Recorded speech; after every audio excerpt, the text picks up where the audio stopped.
Bueno, muy bien, hoy nos acompaña en Hora de Negocios el candidato a la presidencia de la República, el candidato del Partido Cambio Radical, el doctor Germán Vargas Lleras, quien está esta noche con nosotros, entre otras cosas porque es quizás de todos los candidatos el que más propuestas específicas tiene en el tema económico. Doctor Vargas Lleras, muy buenas noches, gracias por estar aquí con nosotros. Paola, gracias, un gusto venir a compartir este rato con ustedes y los oyentes. Muchas gracias. Ha hecho usted la tarea y todo el mundo lo está diciendo.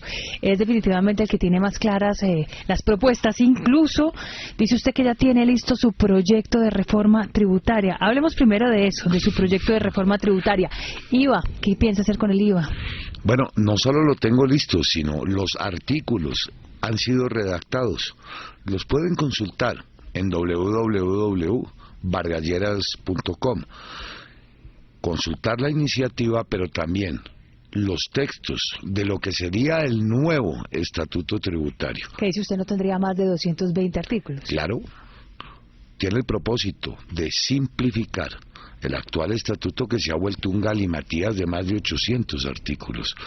Y el propósito naturalmente es hacer la reforma estructural de la que tanto se ha hablado. Mire, yo estuve 4 periodos en el Senado. Vi pasar 10 reformas tributarias. Siempre se advertía lo mismo. Esta será la gran oportunidad de cumplir con unos propósitos que el país, los inversionistas, los empresarios, todos los sectores reclaman. Y siempre terminábamos en lo mismo.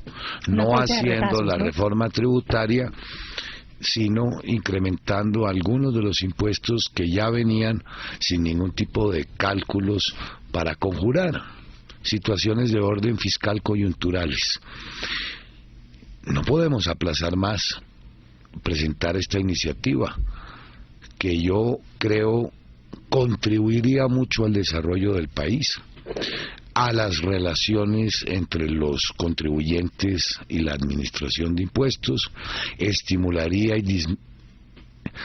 inversión, ahorro, fortalecería la acción de la DIAN y motivaría a los colombianos a que no eludan, a que paguen sus impuestos. En materia de IVA, me preguntaba usted, no deberíamos continuar con tantas tarifas diferenciales. Ayer escuchaba que se abre ya el camino y el consenso para tener una sola, que debería ser del 15%, pienso yo. ¿Una sola tarifa o 2 tarifas? No, puede ser una, eventualmente 2, pero no más allá de eso. ¿Le toca ampliar la base? Toca ampliar la base, naturalmente, claro. Cosa que no es fácil. Cosa que es impopular en el Congreso, pero necesaria porque el recaudo tiene que incrementarse mucho más si ese proyecto prevé la eliminación de los impuestos antitécnicos, que también lo advertí, el 4 por 1000, y el impuesto al patrimonio, que si bien no está consagrado en el estatuto, ya se nos está volviendo permanente. ¿Qué haría con el impuesto al patrimonio? Eliminarlo. ¿Eliminaría el impuesto al patrimonio? Sí, porque mire, mi apreciación es que eso ha sido una gran mentira.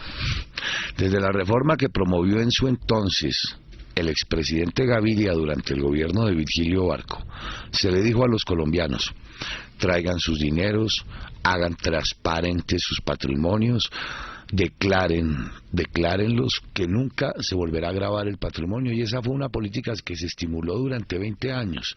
Y cuando la gente terminó de hacerlo, ahora les decimos no, eso fue una mentira, vamos a grabar el patrimonio. ¿Eliminaría el 4 por 1000 entonces también, según dijo hace un momento? Sí. ¿Lo bajaría o lo eliminaría de plano? Lo eliminaría del todo, porque mire, ese 4 por 1000 se creó para una situación coyuntural, que fue el rescate del sector financiero, ¿verdad? Bueno, pero luego el gobierno se acostumbró a recibirlo de manera fácil, sin ningún esfuerzo. Yo quiero enfatizar en esto. Y ya no va para el sector financiero, además. Sí. Y ya, la crisis se conjuró hace varios años. Tenemos un sector financiero robustecido, arrojando extraordinarias utilidades en el ejercicio operacional. Y este tipo de impuestos que los recaudan terceros es lo que estimula al gobierno a no hacer el esfuerzo, y a la propia DIAN en evitar la evasión y la elusión. Porque como se van volviendo cómodos en el que el IVA y el 4 por mil se lo recauden terceros, se acomodan a esa situación. Adicionalmente, pues ha adquirido este impuesto una dinámica que preocupa a la DIAN, su eliminación, pero también ha sido un impuesto que ha traído muchas dificultades. La principal de ellas, la bancarización del país, claro, el acceso a los servicios financieros. Seguimos con niveles muy bajos de colombianos que tengan sin duda relaciones con el sector financiero. Aumenta no más de 1.100.000 pesos. Pero no solo el problema de la tenencia de efectivo, sino que si la gente no accede al sistema financiero, sobre todo los más pobres siguen sometidos al crédito gota a gota, a la especulación, a los agiotistas, que es lo que ocurre con buena parte de la población. 6 de cada 10 colombianos no tienen acceso al sector financiero. Mucho más, porque si usted discrimina eso, hay quienes solo tienen acceso a una cuenta de ahorros, pero si a eso le impone un segundo servicio, como lo puede ser el acceso a tarjetas de crédito, el volumen se le va reduciendo a una muy pequeña cifra que no supera los 1.100.000 colombianos. Hablemos del impuesto de renta. ¿Usted ha propuesto bajarlo del 33 al 25%? Al 25, sí.